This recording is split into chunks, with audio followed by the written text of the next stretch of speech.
Chayane Kuji. Thank you, sir. I take your permission to speak from here. अध्यक्ष महोदय, धन्यवाद, आपने मुझे बोलने का अवसर दिया। बहुत गंभीर स्थिति है और संवेदनशील मुद्दा है, और जैसे कि मेरे पूर्व वक्ताओं ने भी कहा है, मैं पहले ही ये स्पष्ट करना चाहती हूँ कि माननीय श्री ओम बिरला के प्रति व्यक्तिगत रूप से मेरा कोई आक्रोश या विरोध नहीं है। Sir, there is nothing driven out of personal grievances, but it's certainly our expectations of the Honorable Chair and the values and principles of fairness and impartiality with which is integral to the functioning of the Chair. Sir, काफ़ी चर्चा। देखिए, opposition का ही एक माननीय सदस्य बोल रही है, आप सब लोग अपना विषय बुलाते चला कि please be seated, all the members request, please be seated, please be seated. क्या कर रहे हैं आप? एक महिला सांसद बोल रहे हैं। टाइम मत काटिएगा प्लीज मेरा। हाँ, नहीं टाइम नहीं, आप बोलो, बोलिए। आपका सहयोगी को बोलिए बैठने के लिए। सर, हमारा तो अकेला चलो है, तो अकेला चलो है। अच्छा, ये भी ठीक है। अध्यक्ष महोदय, धन्यवाद, आपने मुझे बोलने का मौका दिया। और बहुत गंभीर स्थिति है, संवेदनशील मुद्दा है, और जैसे कि पिछले प्रवक्ताओं ने भी बोला है, मैं पहले से ये स्पष्ट करना चाहती हूँ कि व्यक्तिगत तौर से श्री ओम बिरला जी के प्रति मेरा कोई आक्रोश या कोई विरोध नहीं है। Sir, there is nothing which is driven out of personal grievance, but it's certainly our expectations of the honourable chair and the values and principles of fairness and impartiality with which it should be integral to its functioning. Sir, काफ़ी चर्चा already हो चुकी है, so now let us cut the long story short and come straight to the point. The problem, Speaker, sir, is that there is hardly any democracy left in this country, be it social, be it religious, be it electoral, be it political, or be it parliamentary. Or should I say that it is practiced only when it is most convenient to the ruling party. Sir, 2014 के पहले सदन कैसे चलता था उस पर मुझे ज़्यादा ज्ञान नहीं है, क्योंकि मैं तब वहाँ थी नहीं। But in the past 2 years, I have seen ideologies being sidelined, opinions being crushed, and voices of the opposition being throttled in broad daylight in this country and within the four walls of this august house. हम दूसरों के हक के लिए क्या लड़े sir, जबकि विपक्ष के सांसदों को खुद अपने हक के लिए सदन में लड़ना पड़ रहा है। पिछले 7 सालों से आपने डेप्यूटी स्पीकर का पोस्ट खाली रखा, क्यों? क्योंकि आप नहीं चाहते कि इस तरफ से कोई उठकर उस चेयर में बैठे। So there is no scope for a healthy discussion और अ डिबेट। एक साल में कितनी बार ये संसद मिलती है? The number of sittings have been reduced drastically. 2009 से 2014 के बीच 15th लोकसभा में 356 दिन ये हाउस चली, सालाना 61 दिन, और 2019 से 2024 के बीच 5 साल में सिर्फ 274 दिन, average 55 days yearly, making it the shortest full term Lok Sabha since 1952। 2025 के मॉनसून सत्र में निर्धारित 120 घंटों में सिर्फ 37 घंटे लोकसभा और सिर्फ 41 घंटे राज्यसभा की कार्रवाई चली। 2025 में टीएमसी के राज्यसभा के माननीय सांसद श्री डेरेक ओब्रायन जी ने प्राइवेट मेंबर्स बिल के माध्यम से ये प्रपोज किया कि एटलीस्ट सालाना 100 दिन ये सदन बैठे। सर, ये सिर्फ विपक्ष का, हमारा प्रेरोगेटिव नहीं हो सकता, ये ट्रेजरी बेंच का भी प्रेरोगेटिव होना चाहिए और इस माननीय चेयर का भी प्रेरोगेटिव होना चाहिए। सर, पार्लियामेंट चलाने में हर मिनट 2.5 लाख रुपए खर्च होते हैं, हर मिनट 2.5 लाख रुपए खर्च होते हैं। 2014 से लेकर 2024 के शीतकालीन सत्र तक कुल मिला के 2200 मिनट, 92 दिन और 3,300 करोड़ रुपए का लॉस हुआ। क्यों? क्योंकि आप नहीं चाहते थे कि महत्वपूर्ण विषयों पर चर्चा हो। अध्यक्ष जी, ये चेयर का काम है निश्चित करना कि ये सदन चले, ये विपक्ष का काम है सवाल उठाना, और ये सत्ता पक्ष का काम है कि वो हर सवाल का जवाब हर उस इंसान को दे जिसके टैक्स के पैसे से ये सदन चलता है।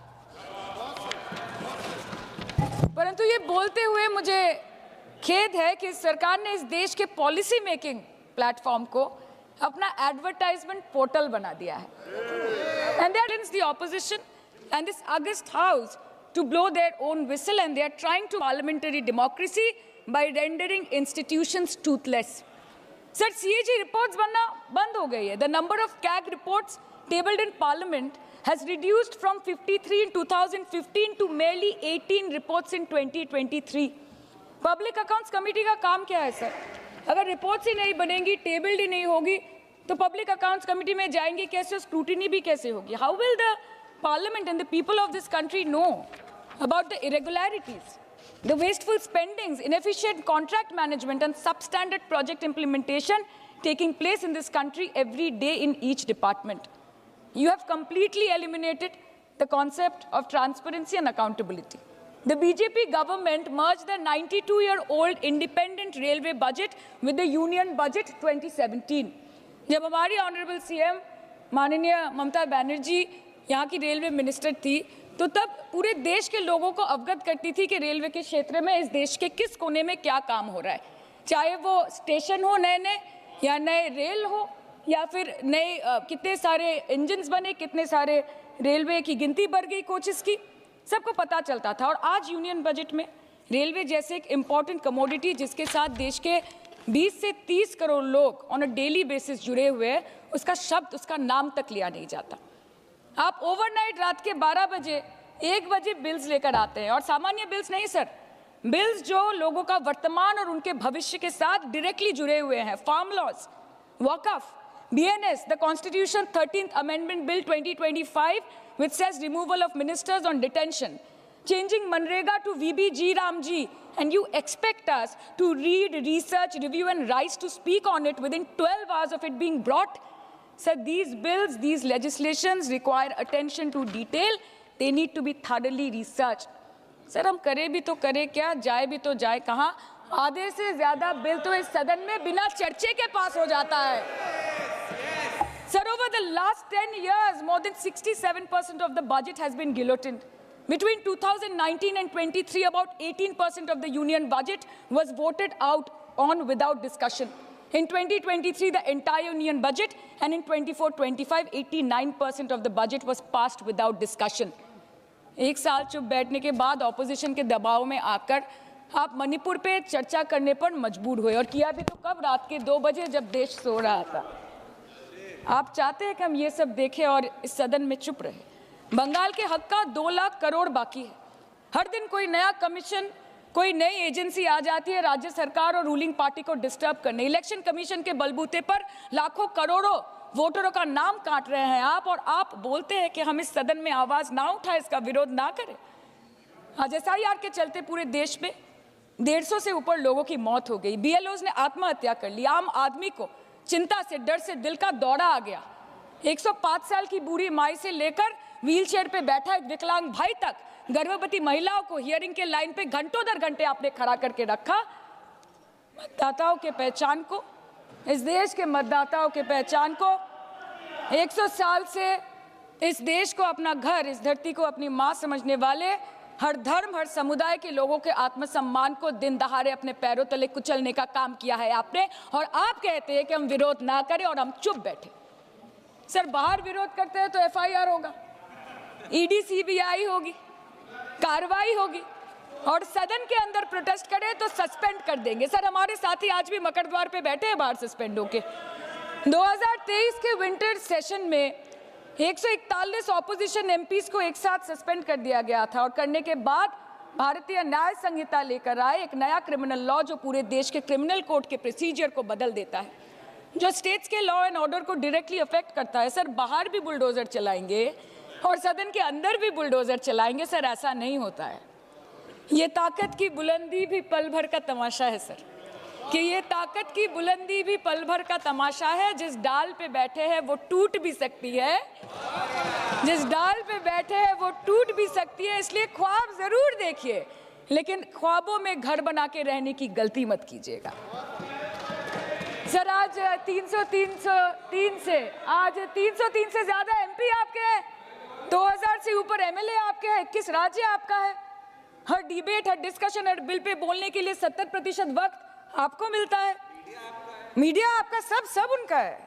हम अपने लीडर का नाम 1 से ज्यादा 2 बार बोले तो हम पे रोक लगाई जाती है, और ट्रेजरी बेंच वाले वहां बैठ के पार्टी का नारा लगाते हैं और अपने नेता मंत्रियों का नाम जपते हैं, तो तब सब ठीक है सर, कोई प्रॉब्लम नहीं है। सर इस सदन का कैमरा, बहुत मेरे साथी बोल रहे थे कि कैमरा भी ये सब देख देख के कॉम्प्रोमाइज हो गया। बोलते हमें दिखाता आप लोगों को है। माइक जब हमारी बातें खलने लगे तो माइक ऑटोमेटिकली ऑफ हो जाती है। सर ये पता है सबको। मैगजीन दिखाना, किताबों से कोट करना राहुल जी, अखिलेश जी, अभिषेक जी को अलाउड नहीं है, पर ब्लू आइड बॉय को अलाउड है सर। अलाउड है सर, मैं नाम नहीं ले रही हूँ, अच्छी बात बोलिए। आप सही कहते हैं सर कि देश देख रहा है, देश सच में देख रहा है कि कैसे ऑपोजिशन आ भी करती है तो हो जाती है बदनाम, और वो कत्ल भी करते हैं तो चर्चा नहीं होता। और हम मानते हैं कि एलओपी का सलाहकार कोई नहीं है सर, परंतु प्रधानमंत्री जी का सलाहकार बनके उनको सदन में आने से रोक दिया ये कहकर कि महिला सांसदों से उनको खतरा है। सर आपने तो हमको देशवासियों के सामने आतंकवादी बना दिया, और जबकि असली आतंकवादी इस देश में साइकिल चला के घुस जाते हैं और पैदल वापस चले जाते हैं, आप उनको रोक नहीं पाते। भारत पे चीन का आग्रासन आप रोक नहीं पाते। भारत किससे तेल खरीदेगा, कितने दिनों के अंदर खरीदेगा, किससे दोस्ती निभाएगा, किससे दुश्मनी बरकरार रखेगा, कोई और देश का राष्ट्रपति हमें ट्विटर पे आके लेक्चर देता है, इंस्ट्रक्शन देता है, आप उसको रोक नहीं सकते। और सदन में हम सांसदों को रोक के you feed on your ego. Sir कृपया इतना भरोसा रखिए कि लड़ाई नीतियों की है, विचारों की है, आपके और हमारे परिवारों की नहीं, इस देश के लोगों के अधिकार की है। हाँ लड़ते हैं हम आपसे, हम लड़ते हैं आपसे, संविधान हाथ में लेके लड़ते हैं, हाथ में हमारे तलवार नहीं है सर। और सर ये देश के लोग समझ गए हैं कि आपको महत्वपूर्ण विषयों पर बात नहीं करनी है, महत्वपूर्ण विषयों पर बात नहीं करनी है सर, के ऊपर चर्चा चल रहा है सर, पार्लियामेंट्री प्रोसीजर ये विषय है ना सर, मुद्दे पर भी आना कीजिए, चर्चा नहीं करनी है सर, ठीक है, बेरोजगारी पे चर्चा नहीं करनी है, हाँ जी, शिक्षा पे नहीं करनी है, स्वास्थ्य पे नहीं करनी है, बजट पे नहीं करनी है, प्रदूषण, SIR, डिफेंस, विदेश नीति, नेशनल सिक्योरिटी पे नहीं करनी है, एप्स्टीन फाइल्स पे नहीं करनी है, मुद्दा है स्पीकर्स का रिमूवल, उसके ऊपर बैठ के सिर्फ वाह मोदी जी वाह करना है सर, कीजिए। पर आपसे विनती इतनी है कि डेमोक्रेसी को बचाइए और कृपया इस सदन को किसी पार्टी ऑफिस मत बनने दीजिए सर, यही दरख्वास्त है। क्योंकि ये सदन जैसे हमारे आदरणीय प्रधानमंत्री के लिए मंदिर है, वैसे हमारे लिए भी मंदिर है, और गणतंत्र हमारी पूजा है, संविधान हमारी गीता है।